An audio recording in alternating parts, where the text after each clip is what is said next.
ഇത് ആരും ഭിക്ഷ തരുന്ന ഒരവകാശമല്ല. ഇത് നമ്മൾ ജന്മനാ നമുക്ക് ആവശ്യമുള്ളത് പണം കൊടുത്ത് വാങ്ങിച്ച ഒരു ഭൂമിയുടെ ഇടത്തിലാണ് നമ്മൾ കാലുറപ്പിച്ചിരിക്കുന്നത്. അത് വിട്ടുകൊടുക്കാൻ നമ്മൾ തയ്യാറല്ല. അതിന് ഏതറ്റം വരെ പോകണമെങ്കിലും നാം പോകുമെന്നുള്ളതിന് യാതൊരു സംശയവുമില്ല. ഇത് മറ്റ് സമരങ്ങളെ പോലെ അവസാനിപ്പിക്കാമെന്ന് ആരും കരുതണ്ട. കാരണം കേരള കത്തോലിക്ക സഭ, അതുപോലെ നാനാ ജാതി മതസ്ഥര്, രാഷ്ട്രീയ കക്ഷികള് എല്ലാവരും ഇതിന്റെ കൂടെ ഉണ്ടെന്നുള്ളതാണ് വസ്തുത. ഇവിടെ സൂചിപ്പിച്ചല്ലോ, 10 മിനിറ്റ് മതി ഇത് തീരാൻ. സത്യത്തിൽ 10 മിനിറ്റ് പോലും വേണ്ട.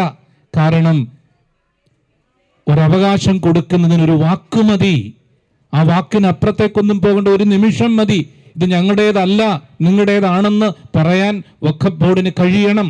അവിടുത്തെ സുമനസ്സുകൾക്ക് കഴിയണം. അവിടെ ഇപ്പോൾ കോടതിയിൽ നൽകിയിരിക്കുന്ന കേസ് പിൻവലിച്ചല്ലാതെ, അതുപോലെ തന്നെ ഈ പാവങ്ങൾക്ക് ഈ ഭൂമി പൂർണ്ണ അധികാരത്തിൽ വിട്ടുകൊടുക്കാത്ത കാലത്തോളം ഈ സമരസന്ധി, ഈ സമര പന്തലിൽ നിന്ന് ഞങ്ങൾ വിട്ടുപോകില്ല. അത് കേന്ദ്ര ഗവൺമെന്റിനോടും സംസ്ഥാന ഗവൺമെന്റിനോടും താഴ്മയായിട്ട് അപേക്ഷിക്കുന്നതോടൊപ്പം ഞങ്ങളുടെ സമരമുറകളിൽ ഞങ്ങൾ വീണ്ടും പ്രവേശിക്കുമെന്ന് ഓർമ്മിപ്പിക്കുകയാണ്. കഴിഞ്ഞ കാലങ്ങളായി ഈ മക്കള് പലതരത്തിലുള്ള ദുരന്തങ്ങൾ അനുഭവിച്ചു കൊണ്ടിരിക്കുകയാണ്.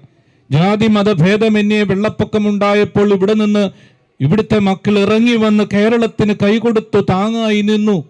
ആ മക്കളാണിപ്പോൾ അവർക്ക് താങ്ങാനായി, ഇരിക്കാനായി, വളരാനായി, കുഞ്ഞുങ്ങളെ പഠിപ്പിക്കാനായി, പാർപ്പിക്കുവാനായി ഒരിടം തേടുന്നത്.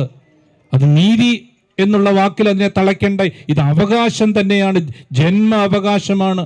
പണം കൊടുത്തു വാങ്ങിയ ഭൂമി. വഖഫ് ബോർഡിന് എന്തധികാരമാണ് ഇതിന്റെ മേലിലുള്ളത്? നൈയാമികമായി യാതൊരു തരത്തിലുള്ള അധികാരവും ഇതിനില്ല എന്ന് ശരിയായ പഠനം നടത്തുമ്പോൾ നമുക്ക് കൃത്യമായി മനസ്സിലാകും. കാരണം നൈയാമിക വ്യവസ്ഥയിൽ പരിധികളും ഒക്കെ ഉൾപ്പെടുത്തിക്കൊണ്ടുള്ള നിയമം വച്ചു കഴിഞ്ഞാൽ ഒരിക്കലും അത് വഖഫ് ബോർഡിന്റെ നിയമത്തിന് ഉള്ളിൽ വരുന്നതല്ല. പല കണ്ടീഷനുകൾ പറഞ്ഞുകൊണ്ട് ഇത് വെച്ചു കൊടുത്തിട്ടുണ്ടെങ്കിൽ നിശ്ചയമായിട്ടും അവരുടെ നിയമം പഠിച്ചവർക്ക് പറയാൻ കഴിയും, ഒരിക്കലും ഇത് വഖഫ് ബോർഡിന്റെ പരിധിയിൽ വരുന്നതല്ല. ഇവിടുത്തെ ദൈവജനം ജാതി മതഭേദമന്യേ ഇവിടുത്തെ ആളുകൾ ഇത് കൈവശാവകാശം വെച്ചെന്ന് മാത്രമല്ല, അവര് രൂപ കൊടുത്ത്, പണം കൊടുത്ത് വാങ്ങിയ ഭൂമിയാണ്.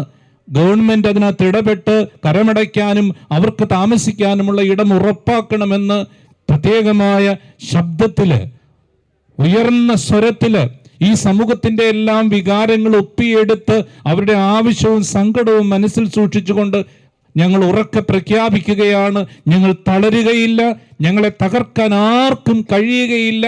അവസാന നിമിഷം വരെ, ജീവൻ പണയം വെക്കുന്ന നിമിഷം വരെ ഞങ്ങൾ ഇതിന്റെ പിന്നിലുണ്ടാകും. ഇത് നേടിയെടുത്തിട്ടേ ഈ മുനമ്പം പ്രദേശത്തെ ജനം പിന്മാറുകയുള്ളൂ എന്ന് ഉറക്കെ പ്രഖ്യാപിച്ചുകൊണ്ട് എൻ്റെ വാക്കുകൾ അവസാനിപ്പിക്കുന്നു. ദൈവം അനുഗ്രഹിക്കട്ടെ.